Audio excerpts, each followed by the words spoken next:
Voilà, nous sommes avec Yannick Wellenreiter, président du cabinet Valter, recrutement de cadres et cadres dirigeants, notamment dans l'industrie. Pas seulement dans l'industrie, mais on va en reparler. Bonjour Yannick. Bonjour à tous. Alors, je suis très content de t'avoir parce que je me disais, finalement, toi, le spécialiste en ressources humaines, je voulais avoir ton sentiment, ton avis sur le télétravail. On ne parle plus que de cela ces dernières semaines. Comment est-il perçu par les chefs d'entreprise que tu côtoies, ces chefs d'entreprise avec lesquels tu travailles? Ils sont plutôt convaincus? Alors, certains sont effectivement convaincus. Certains n'ont pas eu d'autres alternatives, je dirais, hein. Ouais. Au final, d'une manière générale, on en tire quand même du positif dans ce type d'organisation.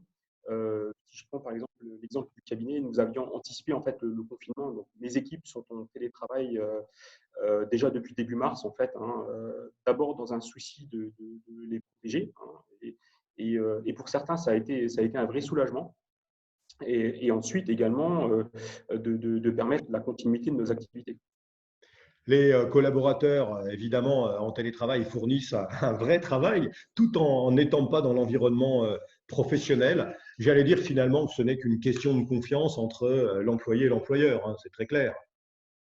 C'est sûr qu'il doit y avoir une relation de confiance qui doit Hmm. exister là-dessus, ça c'est évident. Maintenant, c'est aussi une question d'autonomie, c'est pas toujours simple, hein, pour un salarié. C'est une question aussi de responsabilité, c'est aussi une question de discipline. En tout état de cause, je pense que garder le lien avec les équipes reste quand même essentiel. Tu penses, toi, que dans les semaines, les mois à venir, le télétravail va se généraliser, va s'amplifier? Le télétravail, aujourd'hui, c'est une alternative qui existe, hein, qui doit aussi être privilégiée. C'est aussi, je dirais, être moderne quelque part dans son mode de management.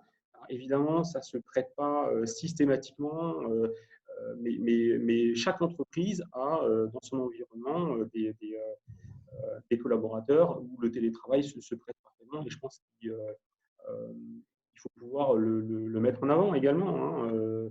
Beaucoup de collaborateurs prétendent que finalement, avec le télétravail, ils sont plus détendus, fini le stress, la circulation, les embouteillages, le stationnement.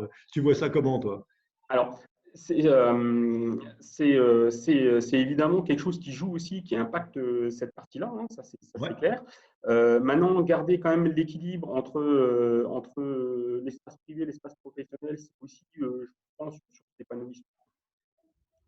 Il ne faut pas perdre de vue que ce qu'on cherche, c'est quand même la performance, hein, et la performance collective n'est pas qu'une addition de performances individuelles, hein. Donc, il faut garder le bon mixte, je dirais, pour que l'esprit collectif, qui est quand même un élément majeur d'une entreprise, reste. Dans ton métier, parce que c'est vrai qu'on en parle souvent tous les deux, mais la visioconférence, c'est une pratique très courante. Alors, la visioconférence, aujourd'hui, elle est quasiment systématique, hein, Ouais. globalement. Ça a permis d'accélérer le processus de recrutement. Maintenant, cela reste aussi qu'une étape, hein. Moi, je reste convaincu qu'aujourd'hui, les entretiens physiques sont indispensables dans notre métier. Donc, ce qui veut dire Euh, que si le candidat est intéressant, tu as une visioconférence, mais derrière, il y aura forcément une autre étape du présentiel, forcément. Ouais. En fait, la visioconférence aujourd'hui est pour ma part trop souvent utilisée par les cabinets de recrutement et même exclusivement utilisée. Moi, je reste convaincu que le savoir-être, c'est un élément qui est déterminant dans un processus de recrutement. Et donc, les entretiens physiques sont pour moi indispensables. Alors, un mot sur ton activité, le recrutement. Vous recherchez des talents. Les entreprises, en ce moment, dans cette période que l'on traverse, vous confient des missions, continuent à chercher des talents ou l'activité, disons-le, s'est considérablement ralentie? Non. Aujourd'hui, dans un régime, on va dire, normal, on est 15 personnes au cabinet, on fait à peu près 130 missions de recrutement par an. Maintenant, comme toutes les entreprises, on subit aussi une perte d'activité, hein, et on se prépare pour sortir plus fort, hein, globalement. On a donc des interruptions qui sont pas nombreuses, mais on en a quelques-unes. On a des recrutements qui sont mis en stand-by parce que les entreprises n'ont plus la visibilité qu'elles pouvaient avoir. Oui, il y a une vraie incertitude Mais qui à pèse. côté de ça, on a également des recrutements qui ont démarré, même sur des créations de postes. Et on a également des recrutements qui se sont finalisés. Maintenant, nous, notre rôle également, c'est d'accompagner aussi et d'élargir notre offre sur le recrutement d'autres profils, que ce soit des techniciens qui sont une vraie problématique pour les entreprises, mais également d'être présent dans le secteur du médico-social, de la santé et des services. On travaille également sur une offre d'outplacement parce qu'avec notre historique, évidemment, on est un vecteur important pour permettre à un salarié de rebondir et donc d'accompagner une entreprise sur ces aspects-là également.